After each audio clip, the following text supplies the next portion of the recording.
देखिए 14 मई की रात जो एक स्वर्ण व्यवसायी थे जिनका नाम संतोष वर्मा था, जो निवासी लेहड़ा थाना बृजमनगंज महाराजगंज के निवासी थे, और सत्यम ज्वेलर्स नौगढ़ से कुछ सोना और चांदी के आभूषण लेके रात लगभग 10:30 बजे अपने जनपद महाराजगंज जा रहे थे। और उनके साथ उसका बाजार थाना क्षेत्र में एक लूट की घटना हुई थी, जिसमें लगभग 2 किलो चांदी और 32 ग्राम सोना उनसे मारपीट करके लूट लिया गया था। इस घटना पर थाना उसका बाजार में अपराध संख्या 75/25 सुसंगत धाराओं में पंजीकृत किया गया था, और विशेष टीमों का गठन किया गया था, जिसमें एसओजी सर्विलांस और थाना उसका बाजार की टीम शामिल थी। विवेचना के दौरान हमें कुछ साक्ष्य मिला था, कुछ सीसीटीवी फुटेज मिला था, जिसमें हमने एक गाड़ी चिन्हित की थी और 3 से 4 अभियुक्त भी हमने चिन्हित कर लिए थे।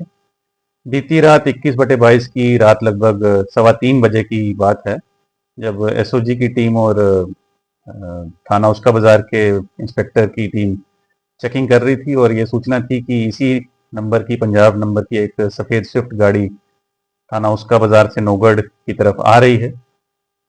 इस दौरान जब महिंद्रा एजेंसी से पहले बहरग्राम दुमदुम्बा मोड़ पर पुलिस चेकिंग कर रही थी और एक गाड़ी आती हुई दिखी है, तो उसको रोकने का प्रयास किया गया, जिसमें गाड़ी में बैठे लोग गाड़ी को पहले ही रोक लिए और भागने का प्रयास किए। लगभग 2 से 3 अभियुक्त अंधेरे में भाग गए, और एक जो गाड़ी का चालक था, जिसका नाम साहिल बंगू, उम्र 22 वर्ष, पुत्र हरदीप सिंह, निवासी मिलरगंज लुधियाना पंजाब है, इसको पुलिस ने मौके पे गिरफ्तार किया। और आगे की पूछताछ पे इन्होंने बताया कि इसने बताया कि मेरे 3 और साथी मेरे साथ थे। उन तीनों का नाम है अनिल सोनी, पुत्र प्रेम सोनी, निवासी लुधियाना।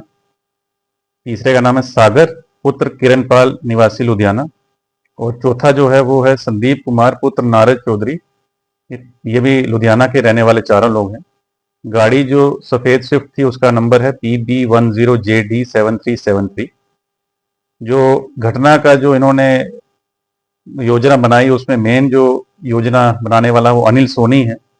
अनिल सोनी के बारे में जो पूछताछ की गई है, उसमें अभी तक ये पता चला है कि अनिल सोनी स्वयं एक स्वर्ण व्यवसायी है, और इसके जो पिता हैं वो मूलतः बलरामपुर के रहने वाले हैं, और लगभग 2 साल पहले ये सिद्धार्थनगर और नेपाल में अपने किसी रिश्तेदार के यहाँ स्वर्ण का व्यवसाय का काम सीखा है।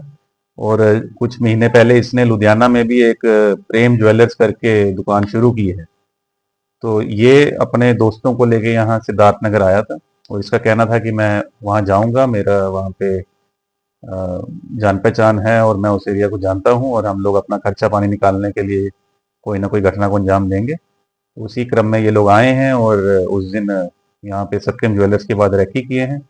फिर जैसे ही देखें कि एक आदमी मोटरसाइकिल पे कुछ आभूषण लेके थैले में निकला है, तो उसका पीछा किए हैं, और फिर थाना उसका बाजार क्षेत्र में जहाँ पे सुनसान जगह इनको मिली है, वहीं पे उसको ठोकर मार के, मारपीट करके उससे थैला लेके भाग गए हैं। बरामदगी में एक गाड़ी जो घटना में यूज हुई है वो हमें बरामद हुई है। अभियुक्त के पास एक सोने की चेन, एक चांदी का ब्रेसलेट, एक चांदी की अंगूठी, लगभग 2200 रुपये नकद भी बरामद हुआ है। अभी जो 3 हमारे वांछित हैं इस केस में, जल्द ही उनकी गिरफ्तारी भी सुनिश्चित की जाएगी, और घटना का सफल अनावरण हो गया है, और जल्द से जल्द कठोर कार्रवाई की जाएगी। अभी तक पुराना इतिहास कोई सामने नहीं आया है लिखा पढ़ी में, लेकिन अभी और छानबीन की जा रही है, क्योंकि इनके द्वारा ऐसी और घटनाओं करने का अंदेशा है, और आगे भी इनकी कोई योजना थी कि दोबारा हम लोग कुछ घटना अंजाम देंगे।